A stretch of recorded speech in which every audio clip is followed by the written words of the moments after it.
Today we continue our study in the people of God, and we're looking at a person from the Bible by the name of Ruth.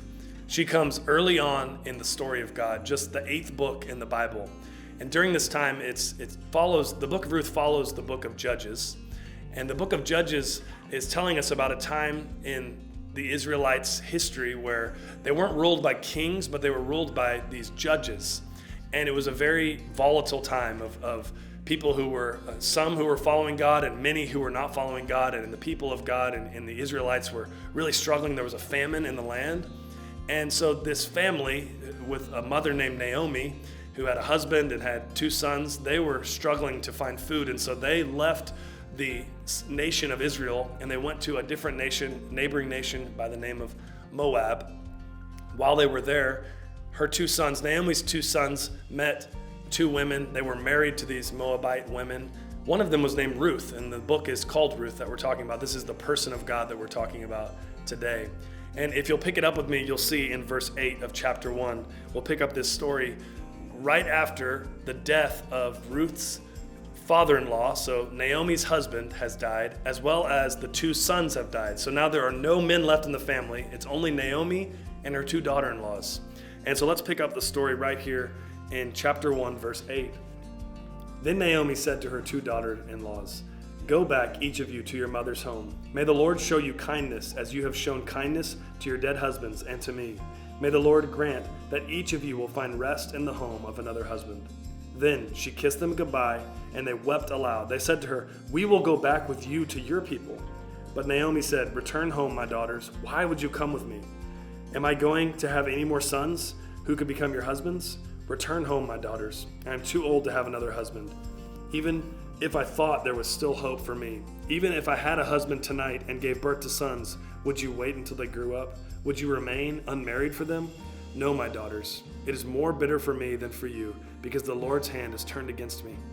At this they wept aloud again. Then Orpah, this is the other daughter-in-law from Ruth, kissed her mother-in-law goodbye, but Ruth clung to her. "Look," said Naomi, "your sister-in-law is going back to your people and her gods. Go back with her." But Ruth replied, and this is the key verse, "Don't urge me to leave you or turn back from you. Where you go, I will go. Where you stay, I will stay. Your people will be my people. Your God will be my God. Where you die, I will die, and there I will be buried. May the Lord deal with me, be it ever so severely, even if death separates you and me." When Naomi realized that Ruth was determined to go with her, she stopped urging her. Ruth is such an important character in the Bible because she has an opportunity to leave. At that time, if you didn't have a husband, if you didn't have a brother-in-law or a father-in-law or a man to sort of protect you as a woman, then that left you vulnerable in society. It left you into one of the lowest classes that you could be a part of. And so Naomi, Ruth's mother-in-law, realizes this and says to her 2 daughter-in-laws, "You should leave me. You should go back to your people so that you can have a chance to find a husband again." And of course, the other daughter-in-law takes her up on that eventually, as we just read, but Ruth sticks with her. There's a few things I want us to see from Ruth. The first thing that we see from Ruth is that Ruth could have bailed, but she chose not to.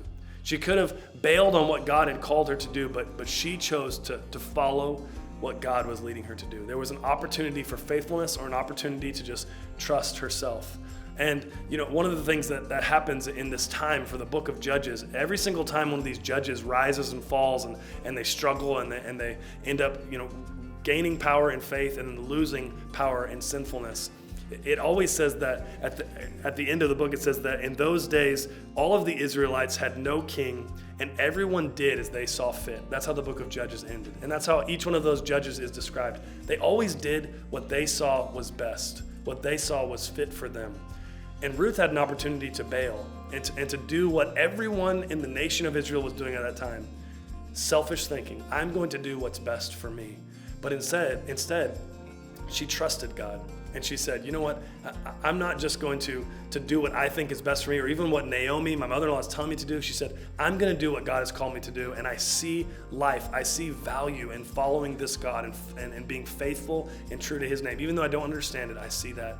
And so I'm not going to bail. I'm going to stick with it. I'm not going to do what I see as right or what I see as fit, but I'm going to do what's right in God's eyes. So she didn't bail. She stuck with Naomi. She stuck with God.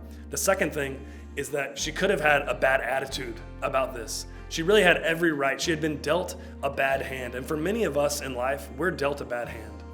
There are great sufferings that we will deal with. There are things that are unfair in our life. And Naomi had an opportunity to have a bad attitude about that, to struggle with that, to basically not take opportunities and not to trust God, but instead to become bitter in her heart, or to become mad at God and to go back to her people, to her gods. But instead she had a good attitude. She had looked for those opportunities, and she eventually would find a husband when she returned with Naomi because of that good attitude. And it's a question for us as we go through suffering, as we go through the bad hands that are dealt to us in life. The question for us is, will we suffer in sin or will we suffer in faith?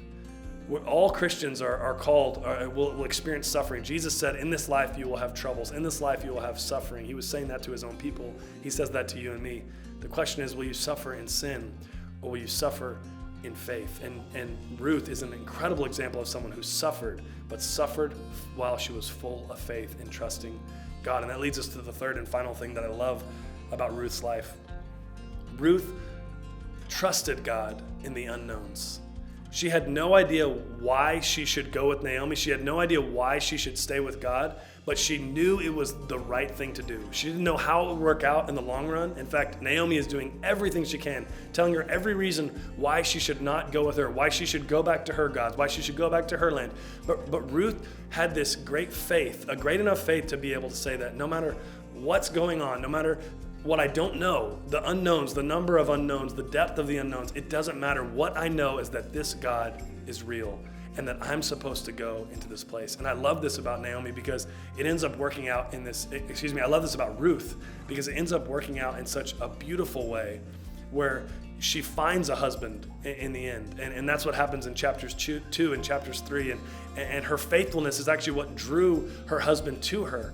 And it was that she had been so faithful and so faithful to God, so faithful to her mother-in-law, that this man is drawn to her, and God had orchestrated all of this. But of course, she couldn't know this back in chapter 1 when she had to make that difficult decision.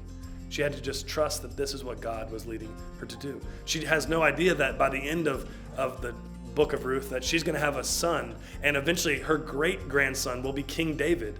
And that eventually in the line of her family will be the Messiah himself in Jesus. If you go to any of the genealogies of Jesus, you'll find Ruth's name. She had no idea what this decision would mean for her. All she knew was that she would trust God in the unknown, and she allowed God to work behind the scenes. And it was only her job to trust, and she did that so faithfully. She's one of the best examples of that in Scripture. There's a famous quote that came out about a decade ago from a pastor, and he said this, that God is always doing 10,000 things in your life, and you're really only aware of about 3 of them. And this is what was happening in Ruth's life, is that there were 10,000 things that were happening behind the scenes, and she was only aware of a few of them. But what God was doing was orchestrating something that would be generational legacy, that would go down 2,000, 3,000, 4,000 years later. People are still remembering her name because she was trusting God in the unknown.